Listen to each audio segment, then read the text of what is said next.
En la discusión del Plan B de AMLO por la reforma electoral, la senadora Patricia Mercado, de Movimiento Ciudadano, señaló con cero autoridad moral y lujo de demagogia que las reformas electorales buscaban abrir puertas y dar acceso a la representación política de los grupos en desventaja, a fin de tener la oportunidad para asociarse sin repercusiones del Estado, victimizándose en que el diálogo está disque ausente en el actual proceso legislativo. Espetó la gata de Dante y miembro de un partido que declaró, y eso no lo dice, que no pasarían ninguna reforma del presidente AMLO.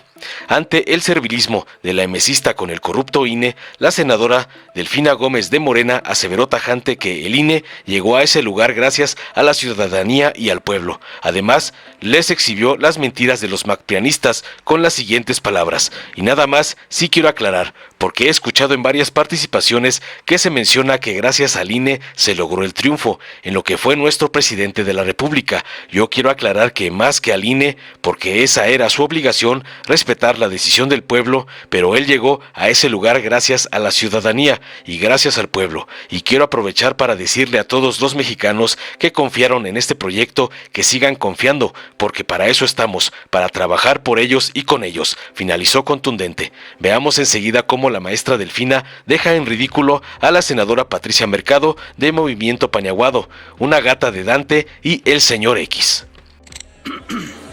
Bueno, la tercera puede ser la vencida.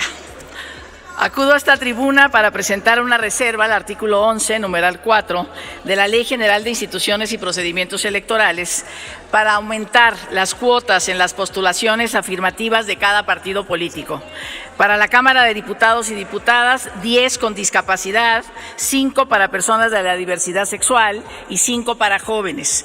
Para el Senado, 6 de cada uno y, por supuesto, conservando el derecho de migrantes a estar uno por cada circunscripción en los primeros 10 lugares y los 21 distritos indígenas. Y tiene razón el senador que me corrigió de que yo estaba hablando de una minuta y en realidad es el dictamen que elaboraron las comisiones de estudios legislativos segunda y de gobernación, y realmente felicito el trabajo de las comisiones. Con más razón, digamos, puedo hacer el llamado a que regresemos a apoyar ese muy buen dictamen que hicieron las dos comisiones aquí en el Senado de la República.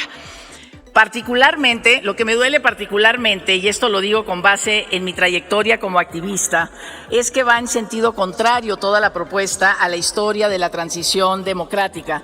Me parece que tiene razón la senadora Eunice Romo cuando decía que quizás muchos de nosotros venimos de estas historias de activistas, de organizaciones que trabajan por la democracia, aunque efectivamente nos dividimos en el momento de cómo seguirle. Y también lo que decía Nancy de la Sierra, y creo que también la senadora Citlali, en el sentido de que yo por lo menos en el último lugar que me encuentro es en la defensa del status quo. Yo creo que hay muchas cosas que cambiar, muchas cosas que discutir a partir de la experiencia electoral de los últimos años.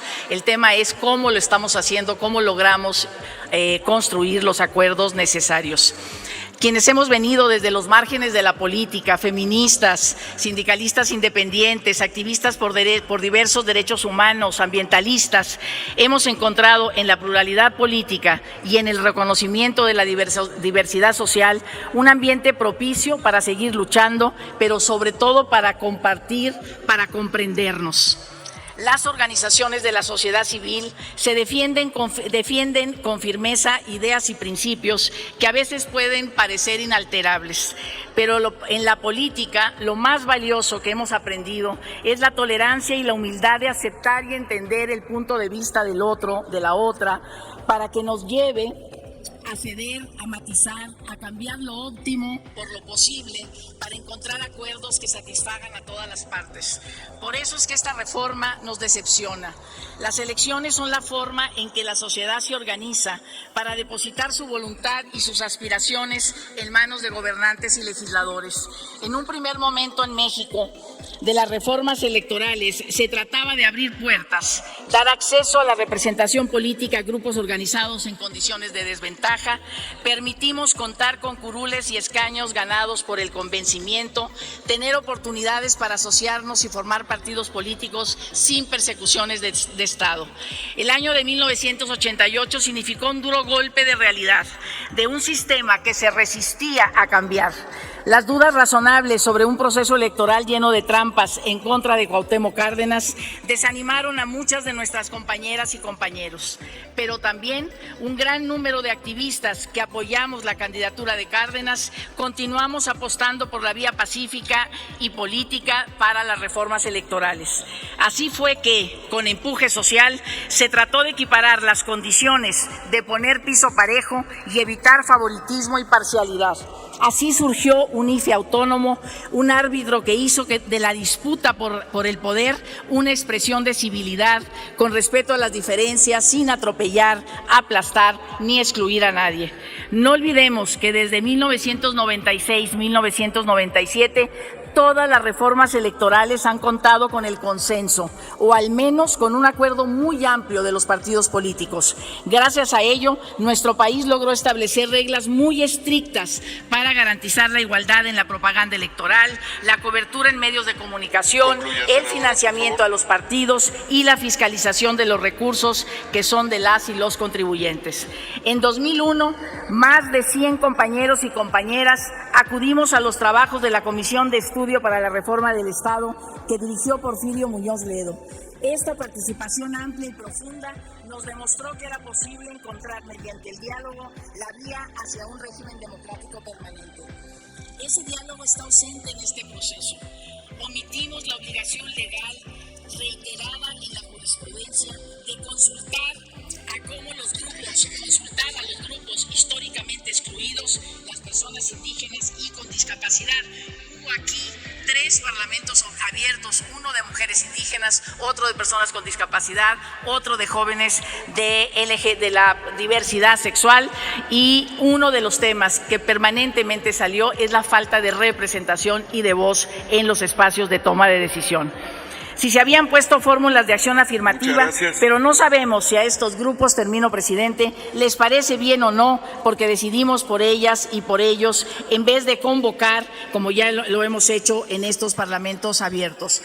Porque la esencia de una democracia funcional es contar con reglas del juego que sean aceptadas y respetadas por todos y todas, sobre todo por los más excluidos.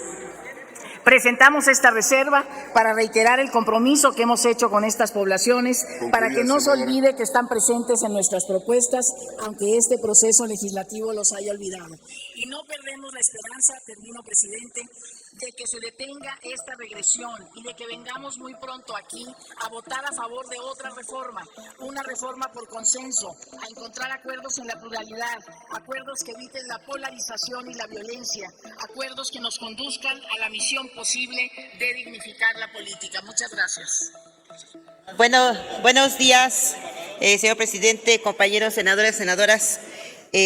Con su permiso, la intención de esta participación es con el fin de someter a su consideración de esta asamblea la reserva que vengo a presentar en lo que se refiere a la fracción cuarta, inciso C, numeral 1 del artículo 9 de la Ley General de Partidos Políticos, del dictamen a la minuta, con proyecto de decreto que reforma, adiciona y deroga diversas disposiciones de la Ley General de Instituciones y Procedimientos Electorales, de la Ley General de Partidos Políticos y la Ley Orgánica del Poder Judicial de la Federación, y expide la Ley General de los Medios de Impugnación en materia electoral, que quedaría de la siguiente forma.